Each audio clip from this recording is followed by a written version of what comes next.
ओम शांति। मैं बटाला की रहने वाली हूँ। मेरा जन्म भी बटाला में ही हुआ है और मेरी एजुकेशन भी वहीं पे हुई है। तो मैं वहाँ से मम्मा जो है वो बटाला में आई थी, तो हम मम्मा से वहाँ मिले थे और उनको देख के ऐसे काफ़ी आकर्षित हुए थे। तब से ही हमारा मन जो है वह इनकी तरफ के देखने को लगा। हम चोरी चोरी में घर से देखने के लिए जाते थे, सुनने के लिए इन लोगों को जाते थे। लेकिन ठीक है, पढ़ाई में इतना मतलब समझ नहीं आती थी कि मुरली वगैरह क्या है, लेकिन मैं धीरे धीरे ऐसे समझ आ गया। फिर हम परिपक्व हो गए, तो उसके बाद फिर हमने ज्ञान को छोड़ा नहीं। चलते चलते ऐसे बीच में फिर इन्होंने बोला कि 8 घंटे कैसे याद रह सकती है। तो उसके लिए मैंने देखा, हिसाब लगाया कि पहले सुबह अमृत वेले उठते हैं 4 बजे, 4 से 5:30 का योग, उसके बाद फिर मुरली आधा घंटा मुरली पढ़नी और उसके बाद फिर मुरली डायरेक्ट सुननी। उसके बाद फिर चाय वगैरह बना के, चाय भी जो बाबा के साथ कंबाइंड पीनी, उसमें किसी से बात नहीं करनी, कुछ नहीं करना। एक ऐसे ही जैसे बाबा सामने बैठे हैं तो हमको चाय पिला रहे हैं, हम पी रहे हैं ऐसे। तो उसके बाद फिर ऐसे दिनचर्या शुरू हो जाती है। फिर उसमें थोड़ा बहुत याद रहती है, थोड़ी बहुत फिर ऐसे इधर उधर होते हैं तो थोड़ी बीच में रुक भी जाती है। तो उसके बाद फिर हम लोग नाश्ता बनाते हैं। नाश्ते के टाइम भी बाबा को ही बुलाते हैं पास में।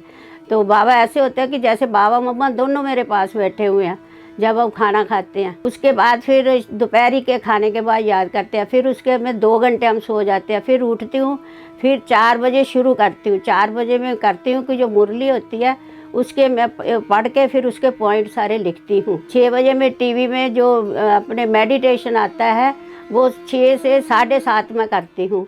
7:30 के बाद 8 बजे फिर मैं अपना खाना वगैरह बनाते हैं, फिर खाते हैं। उसके बाद फिर 9:30 से 10:30 फिर मेडिटेशन करते हैं और रात को फिर सोते समय फिर आधा घंटा मेडिटेशन करते हैं।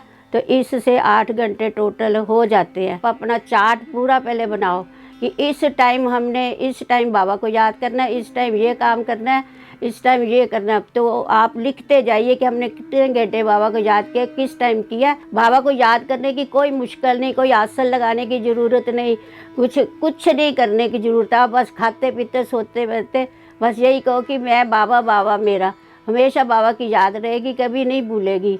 इसलिए मेरे सभी भाई बहनों से यही प्रार्थना है, युवा से यही प्रार्थना है कि आप भी ऐसे मेरी तरह चार्ट बनाओ और आपको बाबा की याद जो है वह सहज हो जाएगी कि कैसे बाबा को याद करना है।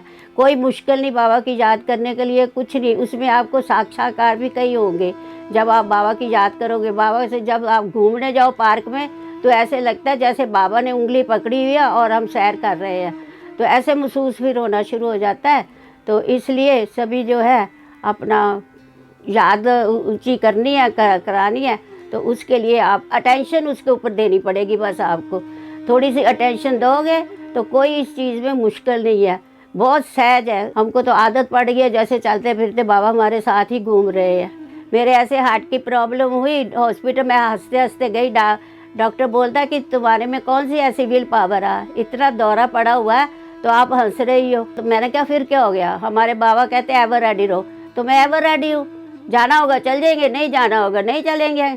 जब मेरे को वो आगे ऑपरेशन थिएटर में लेके गए तो बाबा मम्मा दोनों मेरे साइड में थे। एक तरफ बाबा, एक तरफ मम्मा।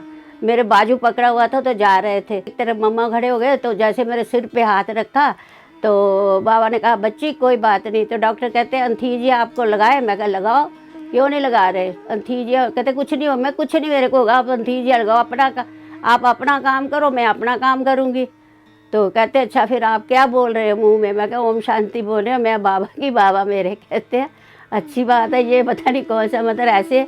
हमने तो पहली बार ऐसा मरीज देखा है जिसको इतना हार्ट का दौरा है तो वो भी हंस रही है। तो फिर क्या हो गया, इसमें क्या फ़र्क पड़ता है। इसलिए ये चीज़ तभी होती है जब हम बाबा को याद करने की प्रैक्टिस करते हैं। तो वो प्रैक्टिस करने के कारण तो हम कोई भी परिस्थिति में अपनी स्थिति को ख़राब नहीं करते। उसके साथ ये होता है कि बाबा की याद रहती है तो हमारी स्थिति जड़ी है वो बिल्कुल ठीक रहती है। कितनी भी बड़ी बड़ी परिस्थितियाँ आ जाए, अगर बाबा को आपने आप साथ कंबाइंड समझा हुआ, बाबा का हाथ अपने सिर पे समझा हुआ, तो कभी कुछ भी नहीं होगा। कोई परिस्थिति नहीं आपको तंग करेगी, सहज ही सब पार हो जाएंगे। अभी कोरोना आया, कोरोना में लोग कहते हैं मरे कोई इतने गम में, लेकिन हमारी कोरोना में इतनी अवस्था स्ट्रॉन्ग हो गई कि जैसे मम्मा बाबा, रोज़ हम मम्मा बाबा से बातें करते हैं कि कुछ नहीं है, कुछ नहीं, हमको कुछ पता ही नहीं चला अभी कोरोना भी कोई चीज़ है। तो हमारी अवस्था इतनी होगी बाबा को याद करते करते कि हमारा ध्यान ही हट गया कि यहाँ कोई चीज़ हो रही है, लोग तड़फ रहे हैं या कुछ कर रहे हैं। इतना ज़्यादा हमारा योग हो गया, हम तो सोचते भी ऐसी अवस्था पता नहीं कब फिर आएगी। जो पहले बार हमने इस अवस्था का आनंद लिया और अभ्यास किया, हमको तो बहुत ही ज़्यादा ही ज़रूरत से ज़्यादा मज़ा आया था कि बाबा मम्मा हमारे साथ है, हमको कुछ नहीं मतलब हुआ। इसलिए हम भी कहते हैं कि आप बाबा को सहज याद करो, कोई प्रॉब्लम नहीं आती, कुछ नहीं आता। हमेशा आप बाबा को कंटिन्यू याद कर सकते हो। अगर आपके अंदर दृढ़ निश्चय है तो करना है, तो लक्ष्य रखना है। अगर लक्ष्य ऐसा है तो लक्षण भी अपने आप ऐसे ही आ जाएंगे। अच्छा, ओम शांति।